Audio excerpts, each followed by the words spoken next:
നമ്മുടെ കർത്താവും രക്ഷകനുമായ യേശു ക്രിസ്തുവിൻ്റെ നിസ്തുല്യ നാമത്തിൽ ഇന്നത്തെ വചനം ശ്രവിക്കുന്ന എല്ലാ മാന്യ ശ്രോതാക്കൾക്കും എല്ലാ സഹോദരങ്ങൾക്കും ക്രിസ്തുവിൽ എൻ്റെ സ്നേഹവും വന്ദനങ്ങളും ഞാൻ അറിയിക്കുന്നു. ഇന്ന് ഞാൻ പറയാൻ പോകുന്ന ദൈവവചനം ജീവനുള്ള ദൈവത്തോട് അഥവാ സത്യദൈവമായ യഹോവയോട് ഒരുവൻ വിളിച്ചപേക്ഷിച്ചാൽ ആ വ്യക്തിയുടെ ജീവിതത്തിൽ സംഭവിക്കുന്ന അസാധാരണമായിരിക്കുന്ന ദൈവപ്രവർത്തികൾ, ദൈവിക അനുഗ്രഹങ്ങൾ, ഒന്നുകൂടി പറഞ്ഞാൽ ജീവനുള്ള ദൈവത്തോട് അഥവാ സത്യദൈവമായ യഹോവയോട് ഒരുവൻ വിളിച്ചപേക്ഷിച്ചാൽ അവൻ്റെ മേൽ കടന്നു വരുന്ന ദിവ്യമായ 7 വിധമായിരിക്കുന്ന വിശേഷമായ അനുഗ്രഹങ്ങളെക്കുറിച്ചാണ് ഞാൻ പറയാൻ പോകുന്നത്. വളരെ പ്രാർത്ഥനയോടെ നിങ്ങൾ ശ്രദ്ധിക്കണമേ. അതിനാധാരമായി ഒരു വചനം പറയുന്നു. യിരെമ്യാവിൻ്റെ പുസ്തകം 33:3, എന്നെ വിളിച്ചപേക്ഷിക്കുക, ഞാൻ നിനക്ക് ഉത്തരമരുളും. നീ അറിയാത്ത മഹത്തായതും അഗോചരവുമായ കാര്യങ്ങളെ ഞാൻ നിന്നെ അറിയിക്കും. ഒന്നുകൂടി വാക്യം പറയുന്നു, എന്നെ വിളിച്ചപേക്ഷിക്കുക, ഞാൻ നിനക്ക് ഉത്തരമരുളും. നീ അറിയാത്തതും മഹത്തായതും അഗോചരമായ കാര്യങ്ങളെ ഞാൻ നിന്നെ അറിയിക്കും. പ്രധാനപ്പെട്ട വചനത്തിലേക്ക് ഞാൻ കടക്കുന്നതിന് മുമ്പ് ഒരു ചെറിയ അനുഭവം, ഒരു യുവാവിൻ്റെ ജീവിത കഥ, നടന്നൊരു സംഭവം പറഞ്ഞേച്ച് ഞാൻ വിഷയത്തിലേക്ക് പ്രവേശിക്കാം. വളരെ തിരക്കുള്ള ഒരു സമയം നോക്കി ഒരു യുവാവ് ഒരു റെസ്റ്റോറൻറ്റിൽ കയറി ഭക്ഷണം തിടുക്കത്തോടെ കഴിക്കും. പെട്ടെന്ന് വെളിയിലേക്ക് ഇറങ്ങി അവനിങ്ങനെ ആരുടെയും കണ്ണിൽപ്പെടാതെ അദ്ദേഹം ഇങ്ങനെ മറഞ്ഞു പോകും. അങ്ങനെ ആ യുവാവിനെ സംബന്ധിച്ച് നല്ല വിദ്യാഭ്യാസമുണ്ട്, കാണാനൊക്കെ അല്പം സൗന്ദര്യമൊക്കെയുള്ള ഒരു യുവാവാണ്. പക്ഷേ സാമ്പത്തികമായി വളരെ ബുദ്ധിമുട്ടും വേദനയിലൂടെ കടന്നു പോകുന്ന ഒരു യുവാവായിരുന്നു ഇവൻ. പലതവണ നിരന്തരം ഈ ഹോട്ടലിൽ തിരക്കുള്ള സമയത്ത് കയറി ഭക്ഷണം കഴിച്ചിട്ട് എല്ലാവരുടെയും കണ്ണു വെട്ടിച്ച് പെട്ടെന്ന് ഇങ്ങനെ യാത്രയാകുന്നത് കണ്ട് അതിനകത്തുള്ളൊരു ജോലിക്കാരൻ തന്നെ ഹോട്ടൽ ഉടമയുടെ ശ്രദ്ധയിൽപ്പെടുത്തി. ഹോട്ടൽ ഉടമ പറഞ്ഞു, ഇതിനു മുമ്പും ഈ കാര്യം പലരും രഹസ്യമായി എന്നോട് പറഞ്ഞു. എന്നാൽ ഞാൻ കരുതുന്നത് അയാളുടെ വിശപ്പിന്റെ വിളി ആയിരിക്കാം. ഈ ഹോട്ടൽ നല്ല രീതിയിൽ മുമ്പോട്ട് പോകാൻ കാരണം ഇത്രയും തിരക്കുള്ളത് കൊണ്ടല്ലേ? അദ്ദേഹം സൗജന്യമായി കഴിക്കുന്നു എങ്കിൽ എനിക്കൊരു പ്രശ്നവുമില്ല. എന്നിട്ട് അദ്ദേഹം ഒരു വാക്ക് ഇങ്ങനെ പറഞ്ഞു. അതാണ് എന്നെ ചിന്തിപ്പിച്ചത്. ആ ഹോട്ടൽ ഉടമ, ആ യുവാവ് ഭക്ഷണം കഴിച്ചിട്ട് പണം കൊടുക്കാതെ തിടുക്കത്തിൽ കടന്നു പോകുന്ന അത് കണ്ടിട്ട് ആമെ പറഞ്ഞ വ്യക്തിയോട് പറഞ്ഞ മറുപടി ഇങ്ങനെയാണ്, ഈ സ്ഥാപനം അടച്ചു പൂട്ടരുതേ എന്ന അയാളുടെ ദൈവത്തോടുള്ള ഒരു അപേക്ഷയായിരിക്കാം ഈ കട ഇന്നും പൂട്ടാതിരിക്കുന്നത്. നോക്കണമേ, ആ ഹോട്ടൽ ഉടമയുടെ ആ നല്ല മനസ്സ്, ഹൃദയവിശാലത, ആ വാക്കിങ്ങനെ പറയുന്നു, ആ യുവാവിൻ്റെ പ്രാർത്ഥനയായിരിക്കാം ഈ കട, ഈ സ്ഥാപനം ഒരിക്കലും അടച്ചു പൂട്ടരുതേ എന്ന തൻ്റെ ഒരു ദൈവത്തോടുള്ള നിലവിളി ആയിരിക്കാം ഈ ഹോട്ടൽ അടച്ചു പൂട്ടാതിരിക്കുന്നത്. നോക്കണമേ, എത്ര മനോഹരമായിരിക്കുന്ന ഒരു മറുപടിയാണ്. ആ മനുഷ്യൻ അറിയാം, ഒരുപക്ഷെ യുവാവിൻ്റെ ഒരു ചെറിയ പ്രാർത്ഥനയായിരിക്കാം ഈ ഹോട്ടൽ അടഞ്ഞു പോകാതിരിക്കുക. അതുകൊണ്ട് അദ്ദേഹം കഴിക്കട്ടെ. തീർച്ചയായും പ്രാർത്ഥനയ്ക്ക് ഒരു സൗന്ദര്യമുണ്ട്, ദൈവത്തോടുള്ള അപേക്ഷയ്ക്ക് ഒരു ശക്തിയുണ്ട്, ഒരു മഹത്വമുണ്ട്, ഒരു വിടുതലുണ്ട്, ഒരു അനുഗ്രഹമുണ്ട്, ഒരു ഉയർച്ചയുണ്ട്. തീർച്ചയായും ഞാനും നിങ്ങളും ദൈവസന്നിധിയിൽ ദൈവത്തോട് പ്രാർത്ഥിക്കുന്നവരായിരിക്കണം, നിലവിളിക്കുന്നവരായിരിക്കണം, അപേക്ഷിക്കുന്നവരായിരിക്കണം. ഇവിടെ ഞാൻ പറഞ്ഞു 7 അനുഗ്രഹങ്ങളെ കുറിച്ച് പറയും. ഒന്നാമത്തെ അനുഗ്രഹം ഞാൻ പറഞ്ഞ അതേ വാക്യത്തിലുള്ളത് തന്നെ, എന്നെ വിളിച്ചപേക്ഷിക്കുക, ഞാൻ നിനക്ക് ഉത്തരമരുളും. അടുത്ത് പറയുന്നു, നീ അറിയാത്ത. പ്രിയരെ, ദൈവത്തെ ഒരുവൻ വിളിച്ചപേക്ഷിച്ചാൽ അവിടെ പറയുന്നു, നീ അറിയാത്ത വൻ കാര്യം നിനക്ക് വേണ്ടി ദൈവം ചെയ്യും. നീ പോലും ചിന്തിക്കാത്ത, നീ സ്വപ്നത്തിൽ കാണാത്ത, ഒരു പ്രവാചകന് പ്രവചിച്ചു പറയാത്ത, അറിയാത്ത വഴികൾ, അറിയാത്ത ഉറവകൾ, അറിയാത്ത നന്മകൾ, അറിയാത്ത ബന്ധങ്ങൾ, ആശ്ചര്യം, വിസ്മയകരമായ ഭയങ്കരമായ ദൈവപ്രവൃത്തി നിന്റെ ജീവിതത്തിൽ പ്രാർത്ഥിക്കുന്ന, ഒന്നുകൂടി പറഞ്ഞാൽ ദൈവത്തോട് നിരന്തരം വിളിച്ചപേക്ഷിക്കുന്ന ഒരു ദൈവവൈതലിന്റെ ജീവിതത്തിൽ അവന്റെ ജീവിതത്തിൽ, അവന്റെ കുടുംബത്തിൽ, അവന്റെ തലമുറയിൽ സകല മേഖലകളിലും അവൻ അറിയാത്ത ദൈവമഹത്വം വെളിപ്പെടും. ഇന്ന് പകൽക്കാലം എന്നെ ശബ്ദം കേൾക്കുന്ന പ്രിയരെ, നിങ്ങളുടെ ജീവിതം അല്ലാത്ത ശൂന്യത നിറഞ്ഞ, ഇല്ലായ്മ നിറഞ്ഞ, ഭാരം നിറഞ്ഞ, ക്ലേശം നിറഞ്ഞ, സാധ്യതകളെല്ലാം മങ്ങിയ അനുഭവമായിരിക്കാം. എന്നാൽ യിരെമ്യാവ് 33:3 ആമേ നമ്മോട് എല്ലാവരോടും വചനത്തിലൂടെ പറയുന്നു, ദൈവത്തെ വിളിച്ചപേക്ഷിച്ചാൽ ദൈവം ഉത്തരമരുളും. അവൻ അറിയാത്ത അനുഭവങ്ങൾ ദൈവം തരും. 2-3 ചിന്തകൾ ആ വചനത്തിൽ നിന്ന് പറയാം. ദൈവത്തിന്റെ ജനമായിരിക്കുന്ന ഇസ്രായേൽ ജനം, ദൈവം ലോകത്തിൽ നടുവിൽ സത്യദൈവത്തെ വെളിപ്പെടുത്തുവാൻ തിരഞ്ഞെടുക്കപ്പെട്ട ഇസ്രായേൽ ജനം ഇന്നേക്ക് 3500 വർഷങ്ങൾക്ക് മുമ്പ് ഈജിപ്തിൽ അടിമകളായി 400 വർഷം കഴിയേണ്ടി വന്നു എന്ന് വിശുദ്ധ വേദപുസ്തകത്തിൽ ചരിത്രത്തിൽ കാണുവാൻ കഴിയുന്നു. എന്നാൽ മോശ 400 വർഷങ്ങൾക്ക് ശേഷം മോശയിലൂടെ അവരെ അവിടെ നിന്ന് പുറപ്പെടുവിച്ച് കനാൻ എന്ന് പറയുന്ന ദൈവം അവർക്ക് കൊടുത്ത ദേശത്തിലേക്ക് മരുഭൂമിയിലൂടെ കൊണ്ടുവരുമ്പോൾ അവർക്ക് വളരെ ഭക്ഷണമില്ലാതെ അവർ വളരെ ഭാരപ്പെടുവാനിടയായി. എന്നാൽ ജനങ്ങളെല്ലാം മരുഭൂമിയിൽ മോശയ്ക്ക് നേരെ തിരിഞ്ഞു. മോശയ്ക്ക് നേരെ പിറുപിറുക്കുമ്പോൾ മോശ ദൈവത്തിന്റെ മുഖം നോക്കി വിളിച്ചപേക്ഷിച്ചു. ദൈവത്തോട് വിളിച്ചപേക്ഷിച്ചു. എന്ത് സംഭവിച്ചെന്നറിയാമോ? അവിടെ എഴുതിയിരിക്കുന്നു, സ്വർഗത്തിലെ കിളിവാതിൽ തുറന്നു.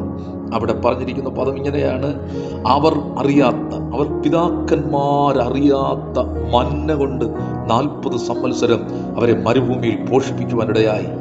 അവർ അറിഞ്ഞില്ല, അവർ പിതാക്കന്മാർ ലോകത്തിലാരും അറിഞ്ഞിട്ടില്ലാത്ത മന്ന കൊണ്ട് അവരെ പോഷിപ്പിച്ചു. നോക്കണമേ, അറിയാത്ത മന്ന, അറിയാത്ത ഭക്ഷണം, അറിയാത്ത നമ്മുടെ ജീവിതത്തിൽ ഭക്ഷണത്തിന് വേണ്ടി ബുദ്ധിമുട്ടുന്നു, സാമ്പത്തിക ക്ലേശമാണ്.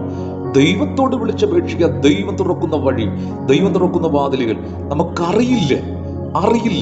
ബൈബിൾ പറയുന്നു, ദൈവം തന്നെ സ്നേഹിക്കുന്നവർക്ക് വേണ്ടി ഒരുക്കിയിട്ടുള്ള കണ്ണ് കണ്ടിട്ടില്ല, ചെവി കേട്ടിട്ടില്ല, ആരുടെ ഹൃദയത്തിൽ തോന്നിയിട്ടുമില്ല. മറ്റൊരു അനുഭവം കൂടെ പറയാം. ദൈവത്തിന്റെ ജനമായിരിക്കുന്ന ഇസ്രായേൽ ജനം ദൈവത്തോട് അനുസരണക്കേട് കാണിച്ചു. കൽപ്പനകൾ കാറ്റിൽ പറത്തിയപ്പോൾ ദൈവം അവരെ പ്രവാസത്തിൽ അയച്ചു. ബാബിലോൺ സാമ്രാജ്യത്തിലെ രാജാവായ നബൂഖദ്നേസർ രാജാവ് അവരെ ബന്ധിച്ച് 70 സംവത്സരം അവർ രാജ്യത്തിൽ കൊണ്ടുപോയി. എന്നാൽ അവർ അവിടെ ആയിരുന്നു. ബന്ധിക്കപ്പെട്ടവരായി സ്വാതന്ത്ര്യമില്ലായിരിക്കുമ്പോൾ ദൈവഭക്തന്മാർ ദൈവത്തോട് നിലവിളിച്ചു. ഇരമ്യാവും ദാനിയേലും നെഹമ്യാവും ഒക്കെ അതിന്റെ പിന്നിൽ ദൈവത്തോട് വിളിച്ചപേക്ഷിച്ചു, ഉപവസിച്ചു, പ്രാർത്ഥിച്ചപ്പോൾ അവിടെ എഴുതിയിരിക്കുന്നു, അവർ പോലും അറിയാത്ത ഒരുവനെ ദൈവം പേര് ചൊല്ലി വിളിച്ചു. അവരെ അവിടെ നിന്ന് പുറത്തു കൊണ്ടുവന്നു. അത് മറ്റാരുമല്ല, യെശയ്യാവിന്റെ പുസ്തകം 45 വായിക്കുമ്പോൾ, അവിടെ 1 മുതൽ വായിക്കുമ്പോൾ, കോരശ് എന്ന് പറയുന്ന ഒരു രാജാവിനെ ദൈവജനത്തിന്റെ രക്ഷയ്ക്ക് വേണ്ടി അവർ പോലും അറിയാതെ അവരെ, ആ മനുഷ്യനെ, ആ ചക്രവർത്തിയെ ദൈവം വിളിച്ചു വേർതിരിച്ച് അഭിഷേകം ചെയ്ത് ഇവരെ പുറത്തു കൊണ്ടുവരുവാനിടയായി. അവിടെ എഴുതിയിരിക്കുന്നു, നീ അറിയാതിരിക്കെ നിന്നെ ഓമന പേർ ചൊല്ലി ഞാൻ നിന്നെ വിളിച്ചു എന്ന് യെശയ്യാവിന്റെ പുസ്തകത്തിൽ. ഞാനും നീയും ദൈവത്തെ വിളിച്ചപേക്ഷിക്കുമ്പോൾ നാം അറിയാത്ത അത്ഭുത പ്രവൃത്തികൾ നമ്മുടെ ജീവിതത്തിൽ സംഭവിക്കും. അതുകൊണ്ട് ദൈവത്തോടുള്ള ബന്ധം, ദൈവത്തോടുള്ള അപേക്ഷ, ദൈവത്തോടുള്ള കൂറ് നഷ്ടമാക്കി കളയല്ലേ. എന്നെ വിളിച്ചപേക്ഷിക്കാൻ ഞാൻ നിനക്ക് ഉത്തരമരുളും. നീ അറിയാത്ത രണ്ടാമത്തെ അനുഗ്രഹം, ദൈവത്തെ വിളിച്ചപേക്ഷിക്കുമ്പോൾ ഒരുവന്റെ മേൽ വരുന്ന രണ്ടാമത്തെ അനുഗ്രഹം. 138:3 സങ്കീർത്തനം.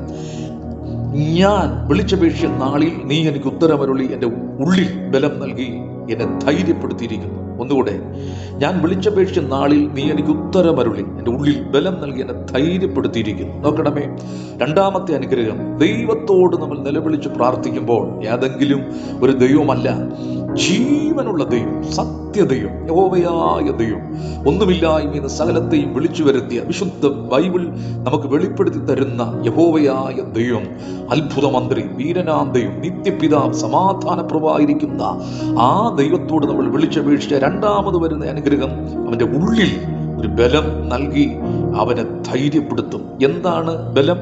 ഈ ലോകപരമായ ബലമല്ല, കായിക ബലമല്ല, പണത്തിന്റെ ബലമല്ല, പിന്നെയോ ആത്മാവിന്റെ ബലം. പ്രിയരെ, ഒരു ആത്മീയനെ സംബന്ധിച്ച് അവനറിയ ഏറ്റവും വലിയ സമ്പത്ത്, ഏറ്റവും വലിയ അനുഗ്രഹം എന്ന് പറയുന്നത് ഈ ലോകത്തിലെ വെള്ളിയും പൊന്നും ഒന്നുമല്ല, അവന്റെ ഉള്ളിൽ പകരുന്ന ആത്മാവിന്റെ ബലമാണ്.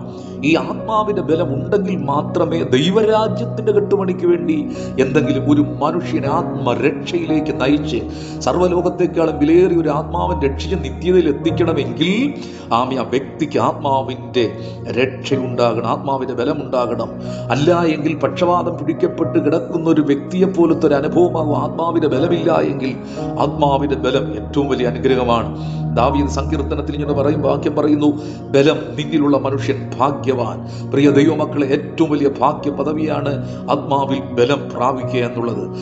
ഈ ലോകത്തിൽ ആയിരുന്ന് ദൈവരാജ്യത്തിന്റെ കെട്ടുപണിക്കും ഒരു വിശുദ്ധ ജീവിതം നയിക്കുവാൻ, ക്രിസ്തുവിനെ പോലത്തെ ഒരു സ്വഭാവം വെളിപ്പെടുവാൻ മാത്രമല്ല, കർത്താവ് തൻ ഗംഭീരനാദത്തോടും പ്രധാന ദൂതന്റെ ശബ്ദത്തോടും ദൈവത്തിന്റെ കാഹളത്തോടും കൂടെ സ്വർഗത്തിൽ നിന്ന് തന്റെ വിശുദ്ധന്മാരെ ചേർക്കുവാൻ ഇറങ്ങി വരുമ്പോൾ അകത്ത് ബലവും ശക്തിയും ജീവനും ഉള്ളവന് മാത്രമേ ഉയർത്തെഴുന്നേൽക്കുവാൻ കഴിയൂ. അതുകൊണ്ട് എടുത്തു പറയുന്നു, ദൈവത്തെ നീ നിരന്തരം വിളിച്ചപേക്ഷിക്കും, ആ സമയത്ത് ദൈവത്തിന്റെ ബലം നിന്റെ ഉള്ളിൽ ദൈവം പകർന്നു തരും. മൂന്നാമത്തെ അനുഗ്രഹം 118 സങ്കീർത്തനം 5. ഞെരുക്കത്തിൽ ഞാൻ യഹോവയെ വിളിച്ചപേക്ഷിച്ചു, അവൻ എനിക്ക് ഉത്തരമരുളി, എന്നെ വിശാല സ്ഥലത്താക്കി. മൂന്നാമത്, ദൈവത്തെ ഒരു ദൈവവേദൽ നല്ല മനസ്സോടെ വിളിച്ചപേക്ഷിക്കുമ്പോൾ അവന് വിശാലതയുണ്ടാകും. വിശാലത ആഗ്രഹിക്കാത്ത ലോകത്തിൽ ആരുമില്ല. പലരും ദൈവസന്നിധി പോകുന്നതും ദൈവത്തിന്റെ പിന്നാലെ പോകുന്നതും ജീവൻ പണയം വെച്ച് വൻകാര്യം ദൈവത്തിന് വേണ്ടി ഒക്കെ ചെയ്യുന്നതിന് പിന്നിലെ ഘടകം ഒരു വിശാലതയാണ്. ലോകപരമായി ഞെരുക്കം, ഇടുക്കം, ബുദ്ധിമുട്ടുകൾ, ഭാരങ്ങൾ, ഇല്ലായ്മകൾ, ദുരിതങ്ങളൊക്കെ മാറി ഒരു വിശാലത ആഗ്രഹിക്കാത്ത ആരുമില്ല. എല്ലാവരും ആഗ്രഹിക്കുന്നു. ഞാൻ ഉദ്ദേശിക്കുന്ന വിശാലത എന്ന് പറയുന്നത് ഈ ലോകപ്രകാരമുള്ളൊരു വിശാലതയേക്കാൾ ഉപരി ആത്മസംബന്ധമായി, ആത്മീയമായി വിശാലമായ ഒരു അനുഭവം. ദൈവത്തെ ആരാധിക്കുന്ന കാര്യത്തിൽ, പ്രാർത്ഥിക്കുന്ന കാര്യത്തിൽ, ദൈവരാജ്യത്തിന്റെ കെട്ടുപണിക്ക് വേണ്ടി ഓടുന്ന കാര്യങ്ങളിൽ, ആത്മാക്കളെ നേടുന്ന കാര്യങ്ങളിൽ, വിശുദ്ധ ജീവിതം നയിക്കുന്ന കാര്യങ്ങളിൽ, ദൈവരാജ്യം ഒന്നുകൂടി പറയുന്ന ഒരു വിശാലത ആഗ്രഹിക്കാത്ത ആരുമില്ല. ദൈവസഭയിലെ പാസ്റ്റർമാരായിരിക്കുന്നവർക്കറിയാം, അവർ ഏറ്റവും കൂടുതൽ ആഗ്രഹിക്കുന്ന സഭ വിശാലമാകണം. കുറെ ആൾക്കാരെ മതം മാറ്റി പള്ളിയിൽ കൊണ്ടുപോകുന്നതല്ല. ചിലർ ചിന്തിക്കുക ഈ പള്ളിയിലൊക്കെ ആൾ കൂടുക എന്ന് പറയുന്നത് മതം മാറ്റും എന്നൊക്കെയാണ്. അത് ഒരിക്കലും അല്ലെന്നേ. ഒരുവന്റെ ഉള്ളിൽ ക്രിസ്തുവിനെ നൽകി അവൻ നല്ല മനുഷ്യനാക്കി മാറ്റുന്നത് പോലത്തെ ഭാഗ്യം നമ്മുടെ ചുറ്റും മദ്യത്തിലും മയക്കുമരുന്നിലും ഒക്കെ അടിമപ്പെട്ട് യുവാക്കളൊക്കെ നശിച്ച് നരകത്തിൽ ഒഴുകിക്കൊണ്ടിരിക്കുമ്പോൾ ക്രിസ്തുവിലൂടെ ഒരുവനെ ദൈവരാജ്യത്തിൽ, ദൈവസഭയിലൂടെ ദൈവരാജ്യത്തിൽ എത്തിക്കുന്ന എത്രയോ മഹനീയമായ അനുഭവമാണ്. ആ ചിന്തയിലാണ് ഞാൻ പറയുന്നത്, ഒരു വിശാലത ആഗ്രഹിക്കുമ്പോൾ, ദൈവത്തോട് നിരന്തരം വിളിച്ചപേക്ഷിക്കുമ്പോൾ നീ പോലും അറിയാതെ നിനക്കൊരു വിശാലത ആത്മീയമായും ഭൗതികമായും നിനക്ക് തരും. നിശ്ചയം. നാലാമത്തെ അനുഗ്രഹം എന്ന് പറയുന്നത് 118 സങ്കീർത്തനത്തിൽ ഉള്ളൊരു വചനം തന്നെ അവിടെ എഴുതിയിരിക്കുന്നു. അതിന്റെ 18ാമത്തെ വചനം ആണെന്ന് തോന്നുന്നു. നിങ്ങൾ ശ്രദ്ധയോടെ 118 സങ്കീർത്തനം വായിക്കുമ്പോൾ അതേ സങ്കീർത്തനത്തിൽ കാണുന്നു, ഞാൻ വിളിച്ചപേക്ഷിച്ചപ്പോൾ നീ എനിക്ക് രക്ഷയായി തീർന്നിരിക്കുന്നു. നീ എനിക്ക് ഉത്തരമരുളി, നീ എനിക്ക് രക്ഷയായി തീർന്നിരിക്കുന്നു. അതുകൊണ്ട് ഞാൻ നിനക്ക് സ്തോത്രം ചെയ്യുന്നു. നോക്കണമേ, അടുത്ത നാലാമത്തെ അനുഗ്രഹം, ദൈവത്തെ വിളിച്ചപേക്ഷിക്കുമ്പോൾ ദൈവം, ജീവനുള്ള ദൈവം, സാക്ഷാൽ കർത്താവായ യേശു ക്രിസ്തു നമുക്ക് രക്ഷയായി തീരും. എന്താണ് രക്ഷ? പലരും രക്ഷയെക്കുറിച്ചൊക്കെ പറയാറുണ്ടെങ്കിലും വ്യക്തത അതുകൊണ്ട് വരാറില്ല. രക്ഷ എന്ന് പറയുന്നത് ശിക്ഷയിൽ നിന്നുമുള്ള ആത്മാവിന്റെ വിടുതലാണ് രക്ഷ. ശിക്ഷ, നിത്യമായ ശിക്ഷ, നിത്യമായ മരണം, നിത്യമായ നരകത്തിൽ നിന്നുള്ള ഒരു മനുഷ്യന്റെ ആത്മാവിന്റെ വിടുതൽ, അതാണ് രക്ഷ എന്ന് പറയുന്നത്. ശിക്ഷിക്കപ്പെടുവാൻ കാരണമുണ്ട്. ദൈവം പറഞ്ഞ കൽപ്പനകൾ അനുസരിക്കാതെ ദൈവവഴിയിലൂടെ നടക്കുന്നവന് ലഭിക്കുന്ന ഒന്നാണ് ശിക്ഷ. പാപത്തിന്റെ ശമ്പളമാണ് നിത്യമരണം. അതിൽ നിന്നും രക്ഷ പ്രാപിക്കാൻ പലരും പല പദ്ധതികളും ചെയ്യുമ്പോൾ ബൈബിൾ പറയുന്നു പലരും ആത്മരക്ഷ, 3 വിധ രക്ഷയെക്കുറിച്ച് പറയുന്നു. ഒരുപാട് രക്ഷയെക്കുറിച്ച് പറയുന്നു. ദേഹരക്ഷ, ജീവരക്ഷ, ആത്മരക്ഷ എന്നൊക്കെ പറയുന്നു. അതിൽ പ്രധാനപ്പെട്ട രക്ഷ ആത്മാവിന്റെ രക്ഷ. സർവ്വലോകത്തെക്കാൾ വിലയേറിയ ഒരു മനുഷ്യന്റെ ഉള്ളിലെ ആത്മാവിൽ വ്യാപരിക്കുന്ന ജീവൻ, യേശു ക്രിസ്തു കാൽവരി ക്രൂശിൽ എനിക്ക് വേണ്ടി യാഗമായി തീർന്നു എന്ന് ഒരുവൻ വിശ്വസിച്ച് യേശുവിന്റെ രക്തത്തിൽ ആശ്രയിച്ച് കഴുകൽ പ്രാപിച്ച് ദൈവവേദലായി തീരുമ്പോൾ അവന്റെ ഉള്ളിൽ വ്യാപരിക്കുന്ന, സംഭവിക്കുന്ന ഒരു ജീവൻ, മരിച്ചുപോയ ആത്മാവിന്റെ ജീവനാണ് വാസ്തവത്തിൽ ആത്മരക്ഷ. അറിഞ്ഞോ അറിയാതെയോ യഹോവയോട്, ദൈവത്തോടൊരുവൻ പ്രാർത്ഥിക്കും, നിലവിളിക്കുമ്പോൾ അവന്റെ ജീവിതത്തിൽ അവൻ പോലും അറിയാതെ അവൻ രക്ഷയിലേക്ക് പ്രവേശിക്കുകയും ദൈവം അവന് രക്ഷകൻ ആയിരിക്കുകയും ചെയ്യും എന്നുള്ള കാര്യം മറക്കരുത്. 5ാമത്തെ അനുഗ്രഹം എന്താണ്? 34 സങ്കീർത്തനം 4 വാക്യം, ഞാൻ യഹോവയോട് അപേക്ഷിച്ചു, അവൻ അവൻ എനിക്ക് ഉത്തരമരുളി. എൻ്റെ സകല ഭയങ്ങളിൽ നിന്നും എന്നെ വിടുവിച്ചു. 34 സങ്കീർത്തനം 4. ഞാൻ യഹോവയോട് അപേക്ഷിച്ചു, അവൻ എനിക്ക് ഉത്തരമരുളി, എന്റെ സകല ഭയങ്ങളിൽ നിന്നും വിടുവിച്ചു. 5-ാമത്തെ അനുഗ്രഹം ഒരുവന്റെ മേൽ വരുന്നത് ആമേ ഭയത്തിൽ നിന്നും ഉള്ള വിടുതലുകളാണ്. ആമേ അതൊരു വലിയൊരു അനുഗ്രഹമാണ്. മാനവകുലം, മനുഷ്യൻ ഇന്ന് ഒന്നിലല്ലെങ്കിൽ മറ്റൊരു കാര്യത്തിൽ മനുഷ്യൻ ഭയത്തിലൂടെ കടന്നു പോകും. നമ്മുടെ സമൂഹത്തിൽ ഉന്നതന്മാരുണ്ട്, ശ്രേഷ്ഠന്മാരുണ്ട്, കോടീശ്വരന്മാരുണ്ട്, ഒന്നിനും മുട്ടില്ലാത്തവരുണ്ട്. ആമേ രാജാക്കന്മാരെ പോലെ ലോകം വാഴ്ത്തുന്നവരുണ്ട്. അവർക്ക് പണത്തിന് കുറവില്ല, ഒന്നിനും കുറവില്ല. പക്ഷേ ആരും അറിയാതെ അവന്റെ ഉള്ളിലൊരു ഭയമുണ്ട്, മരണഭയം. മരിച്ചാൽ എൻ്റെ ആത്മാവ് എവിടെ എത്തും, നരകത്തിൽ പോകും എന്ന് ആ വ്യക്തിക്ക് തന്നെ ഉറപ്പുണ്ട്. ഹൃദയത്തിൽ ഒരു വല്ലാത്തൊരു ശൂന്യത. പണം ഒരുപാടുണ്ട്, ആൾക്കാർ ഒരുപാടുണ്ട്, ചുറ്റുപാടും ജനപ്രവാഹമുണ്ട്, അവൻ ആരാധിക്കാൻ, കൊണ്ടു നടക്കാൻ എല്ലാം ഉണ്ട്. അവൻ ആഗ്രഹിക്കുന്നത് ഒരിക്കൽ ഒരു വലിയ സമൂഹത്തിൽ അറിയപ്പെടുന്ന, സമൂഹം ആദരിക്കുന്ന ഒരു മനുഷ്യൻ പറയുന്നത്, ഞാൻ ഒന്നും ആഗ്രഹിക്കാറില്ല, ആഗ്രഹിച്ചാൽ അത് ഞാൻ നേടിയെടുത്തിരിക്കും, ലഭിച്ചിരിക്കും. അത്രമാത്രം കഴിവുകളുള്ള ഉള്ളവരൊക്കെ സമൂഹത്തിലുള്ളപ്പോൾ എല്ലാവരുടെ ഉള്ളിലുള്ളൊരു ഭയമാണ് മരണഭയം, മരണഭീതി. ആമേ ഇന്ന് രാത്രി എന്നെ കേൾക്കുന്നവരെ, ഏത് ഭാരത്തിലൂടെ നീ കടന്നു പോകുന്നു, കടഭാരമാണോ, നാളെ രോഗം വരും, മക്കളുടെ ഭാവി എന്തായിത്തീരും, എന്ത് സംഭവിക്കും, മരിക്കണമോ, ആത്മഹത്യ ചെയ്യണമോ, നാട് വിടണമോ, ഏതൊക്കെയോ വിഷയത്തിൽ വേദനയിലൂടെ പോകുന്ന, ഭയത്തിനടിമപ്പെട്ടിരിക്കുന്ന നിന്നോട് ഞാൻ പറയാം, ജീവനുള്ള ദൈവത്തെ കണ്ടെത്തി സത്യദൈവം ആരാണെന്ന് മനസ്സിലാക്കി ആ ദൈവത്തോട് നീ നിലവിളിച്ചാൽ, നിരന്തരം അവന്റെ മുഖത്ത് നോക്കി പ്രാർത്ഥിച്ച് അപേക്ഷിച്ചാൽ, നിന്നെ മൂടിയിരിക്കുന്ന മരണം, ഭയം, ഭീതി നിന്നെ വിട്ടു മാറും. നിന്റെ ഉള്ളിലൊരു പ്രത്യാശ നൽകും. നിനക്കൊരു നിത്യതയിലേക്ക് കടന്നു പോകുവാൻ ദൈവം അതിനുള്ള സാഹചര്യങ്ങൾ ഒരുക്കിത്തരും. നീ ദൈവത്താൽ അനുഗ്രഹിക്കപ്പെടും. 5-ാമത്തെ അനുഗ്രഹം എന്ന് പറയുന്നത് ഭീതി മാറിപ്പോകും. 6-ാമത്തെ അനുഗ്രഹം എന്താണ്? 91-ാം സങ്കീർത്തനം 14-15. ഒരുപക്ഷെ ദൈവവചനം വായിക്കുന്ന എല്ലാവർക്കും നന്നായിട്ട് അറിയാം. അവൻ എന്നോട് പറ്റിയിരിക്കാൻ ഞാൻ അവനെ വിടുവിക്കും, അവൻ എൻ്റെ നാമത്തെ അറിയാൻ ഞാൻ അവനെ ഉയർത്തും, കഷ്ടകാലത്ത് അവനെ വിളിച്ചു ഞാൻ ഉത്തരമരുളും. അടുത്തു പറയുന്നു, കഷ്ടകാലത്ത് ഞാൻ അവനോട് കൂടെയിരിക്കും. ഒന്നുകൂടി പറയുന്നു, എന്നെ വിളിച്ചപേക്ഷിക്കുമ്പോൾ ഞാൻ ഉത്തരമരുളി, കഷ്ടകാലത്ത് അവനോട് കൂടെയിരിക്കും. എത്ര ശ്രേഷ്ഠമായ ദൈവവചനം! ദൈവത്തെ വിളിച്ചപേക്ഷിക്കുന്നവന് കഷ്ടം വരില്ല എന്ന് പറയുന്നില്ല. കഷ്ടം വരാം, രോഗം വരാം, ക്യാൻസർ വരാം, ട്യൂമർ വരാം, മരിച്ചു പോകുമോ എന്ന് ചിന്തിക്കുന്ന രോഗങ്ങൾ വരാം. ഡോക്ടർമാർ വിധി എഴുതാം, മരിച്ചു പോകും എന്ന് പറയാം. മരണകരമായ അനുഭവത്തിന്റെ വക്കുവരെ എത്താൻ കഷ്ടത വരില്ല എന്ന് ബൈബിൾ പറയുന്നില്ല. എന്നാൽ ദൈവത്തെ വിളിച്ചപേക്ഷിക്കാത്തവനും തമ്മിലൊരു വ്യത്യാസമുണ്ട്. ദൈവത്തെ വിളിച്ചപേക്ഷിക്കുന്നവന്റെ ജീവിതത്തിൽ കഷ്ടത കടന്നു വരുമ്പോൾ, ഒരുപക്ഷെ ആശുപത്രിയിലെ ഡോക്ടർമാരും ഒക്കെ കൈവിടപ്പെടുന്ന അനുഭവത്തിലും അവന്റെ ഉള്ളിൽ പറയും, എൻ്റെ കൂടെ ദൈവ സാന്നിധ്യമുണ്ട്, ദൈവത്തിന്റെ സഹിത്വമുണ്ട്, അദൃശ്യനായ ദൈവം, പരിശുദ്ധാത്മാവ് എന്നോടുകൂടെ ഉണ്ട് എന്നൊരു വിശ്വാസം പ്രാർത്ഥിക്കുന്നവനുണ്ടാകും. അമ്മേ, ദൈവത്തെ വിളിച്ചപേക്ഷിക്കുന്നവന്റെ ഏറ്റവും വലിയ വിശ്വാസം എന്നത് കഷ്ടകാലത്ത് കൂടെ ഇരിക്കും. ആരെല്ലാം കൂടെ ഇരുന്നില്ലെങ്കിലും, എല്ലാവരും കൈവിടപ്പെട്ടാലും ദൈവം കൂടെ ഇരിക്കുമെന്ന് ദൈവം ഉറപ്പു തരുന്നു. അതാണ് ദൈവ പൈതലിന്റെ പ്രത്യാശ എന്ന് പറയുന്നത്.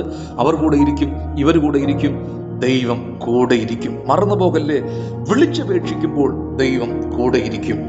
7-ാമത്തെ അനുഗ്രഹം ഞാൻ പറഞ്ഞു നിർത്താം. ഫിലിപ്പിയ ലേഖനം 4-ാം അധ്യായം 6-7 പറയുന്നു, ഒന്നിനെ കുറിച്ച് വിചാരപ്പെടരുത്, എല്ലാറ്റിനും പ്രാർത്ഥനയാൽ അപേക്ഷയാൽ നിങ്ങളുടെ ആവശ്യങ്ങൾ സ്തോത്രത്തോടുകൂടെ അപേക്ഷിക്കേണ്ടത്രയാണ് നല്ലത്. എന്നാൽ നിങ്ങളുടെ ബുദ്ധിയെ കവിയുന്ന സകല ബുദ്ധിയെ കവിയുന്ന ദൈവസമാധാനം കൊണ്ട് നിങ്ങളുടെ ഹൃദയത്തെയും നിലവുകളെയും കാക്കും. ഒന്നുകൂടി വാക്യം പറയുന്നു, ഒന്നിനെ കുറിച്ചും വിചാരപ്പെടരുത്, എല്ലാറ്റിനും പ്രാർത്ഥനയാൽ അപേക്ഷയാലും നിങ്ങളുടെ ആവശ്യങ്ങൾ സ്തോത്രത്തോടുകൂടെ ദൈവത്തോട് അറിയിക്കേണ്ടത്ര. എന്നാൽ നിങ്ങളുടെ സകല ബുദ്ധിയെയും കവിയുന്ന ദൈവസമാധാനം നിങ്ങളുടെ ഹൃദയങ്ങളെയും നിലവുകളെയും ക്രിസ്തു യേശുവിൽ കാക്കും. 7-ാമത്തെ ഏറ്റവും വലിയ അനുഗ്രഹങ്ങളിൽ ഒന്നാണ്, ദിവ്യമായ സമാധാനം കൊണ്ട് നിങ്ങളുടെ ഹൃദയത്തെയും നിലവുകളെയും നിറയ്ക്കും. സമാധാനമില്ലാത്ത ലോകത്ത് അസ്വസ്ഥതകൾ, വല്ലാത്ത ബുദ്ധിമുട്ടുകൾ, സ്വസ്ഥതയില്ല. അങ്ങനെയുള്ള സ്വസ്ഥതയില്ലാതെ മനുഷ്യൻ പരക്കം പായുന്നു. എവിടെ ചെന്നാൽ സ്വസ്ഥത, മദ്യം, മയക്കുമരുന്ന്, ഈ ലോകപരമായിട്ടുള്ള പല കാര്യങ്ങളിലൊക്കെ ഓടി അല്പസമാധാനത്തിന് വേണ്ടി ലക്ഷക്കണക്കിന് രൂപ മുടക്കി ലോകത്തിൻ്റെ അങ്ങോളം ഇങ്ങോളം സമാധാനത്തിന് വേണ്ടി ഓടി അവസാനം നിത്യമായൊരു സമാധാനമില്ലാതെ അവൻ അവസാനം ഒന്നുമില്ലാതെയായി തീർന്ന് എങ്ങനെയോ ആർക്കോ വേണ്ടി ജീവിച്ച് മരിച്ചു പോകുന്നതായി കാണുവാൻ കഴിയുന്നു. എന്നാൽ ഞാൻ നിങ്ങളോട് പറയാം പ്രിയരെ, ജീവനുള്ള ദൈവവുമായി നല്ല ബന്ധമുണ്ടായി ജീവനുള്ള ദൈവത്തോട് നിലവിളിക്കുന്ന, പ്രാർത്ഥിക്കുന്ന, അപേക്ഷിക്കുന്ന, പറ്റിയിരിക്കുന്ന ഒരു ദൈവമേലുള്ള ജീവിതത്തിൽ ബൈബിൾ പറയുന്നു അവനെ ദൈവ സമാധാനം കൊണ്ട് നിറയ്ക്കും. ബൈബിൾ പറയുന്നു, ഞാൻ നിങ്ങൾക്ക് സമാധാനം തന്നേച്ചു പോകുന്നു, ലോകം തരുന്നത് പോലെയല്ല. ദൈവം തരുന്ന സമാധാനം അത് ഹൃദയത്തിൽ നിത്യമായ സമാധാനം, ഈ ലോകത്തിൽ മാത്രമല്ല നിത്യത വരെ എത്തുന്ന, നമ്മെ പിന്തുടരുന്ന, ഈ ലോകം ആരും തരാത്തൊരു സമാധാനം ദൈവം പരിശുദ്ധാത്മാവിൽ നിന്റെ ഹൃദയത്തിൽ പകരും. ആകയാൽ ഈ സമാധാനത്തോട് നമുക്ക് മുന്നോട്ട് നീങ്ങുവാൻ ഇന്ന് പകൽക്കാലം പറയുന്നു, എന്നെ വിളിച്ചപേക്ഷിക്കാൻ ഞാൻ നിനക്ക് ഉത്തരമരുളും. നീ അറിയാത്ത അഗോചരമായ കാര്യങ്ങളെ അറിയിക്കും. ഒന്ന്, നീ അറിയാത്ത കാര്യങ്ങൾ ദൈവം നിന്നെ അറിയിക്കും. 2, ആത്മാവിന്റെ ബലം നിന്റെ ഉള്ളിൽ പകർന്ന് നിന്നെ അനുഗ്രഹിക്കും. 3 പറയുന്നു, നിനക്ക് വിശാലത തന്ന് അനുഗ്രഹിക്കും. 4 പറയുന്നു, ആത്മാവിന്റെ രക്ഷ നൽകി ദൈവം നിന്നെ അനുഗ്രഹിക്കും. 5 പറയുന്നു, നിന്റെ സകല ഭയങ്ങളിൽ നിന്നും. 6 പറയുന്നു, കഷ്ടകാലത്ത് കൂടെയിരിക്കും. 7 പറയുന്നു, നിത്യമായ സമാധാനത്താൽ നിന്നെ നിറയ്ക്കും. ആകയാൽ സമയങ്ങൾ വേർതിരിച്ച്, സമയങ്ങൾ നഷ്ടപ്പെട്ടു പോകാതെ, ജോലി ചെയ്യാതെ മടിയന്മാരായി എപ്പോഴും വീട്ടിലിരുന്ന് പ്രാർത്ഥിക്കണമെന്നല്ല. ലഭിക്കുന്ന അവസരങ്ങൾ ദൈവാലയത്തിൽ പോകാൻ പറ്റുമെങ്കിൽ അങ്ങനെ വ്യത്യസ്ത നിലകളിൽ നിങ്ങൾ ദൈവവുമായിട്ടുള്ള ബന്ധം കൈവിടല്. ദൈവത്തോട് നിങ്ങൾ വിളിച്ചപേക്ഷിച്ചാൽ നിത്യമായ അനുഗ്രഹത്താൽ നിങ്ങൾ നിറയ്ക്കുക മാത്രമല്ല, നീ പോലും ചിന്തിക്കാത്ത ദിവ്യമായ ഒരുപാട് അനുഗ്രഹങ്ങളാൽ ദൈവം നിന്നെ നിറയ്ക്കും. ഭൂമിയിലെ ജീവിതം വളരെ ഐശ്വര്യപൂർണമായ അനുഗ്രഹിക്കപ്പെട്ട ഒരു ജീവിതം നയിച്ച് അനേകർക്ക് ഒരു അനുഗ്രഹമായി, ആശ്വാസമായി. തീർച്ചയായും നിന്റെ ആത്മാവ് മരണശേഷം തേജസ്കരിക്കപ്പെട്ട് നിത്യതയിൽ ക്രിസ്തുവിനോടുകൂടി ആയിരിക്കും എന്നുള്ളതിന് ഒരു മാറ്റമില്ലാകയാൽ നിരന്തരമായി വിളിച്ചപേക്ഷിക്കുക. ദൈവം നിന്നെ സമർത്ഥമായി അനുഗ്രഹിക്കട്ടെ എന്ന് പറഞ്ഞുകൊണ്ട് ഞാൻ വചനം അവസാനിപ്പിക്കുന്നു. ദൈവം നമ്മെ സമർത്ഥമായി വീണ്ടും അനുഗ്രഹിക്കട്ടെ. God bless you.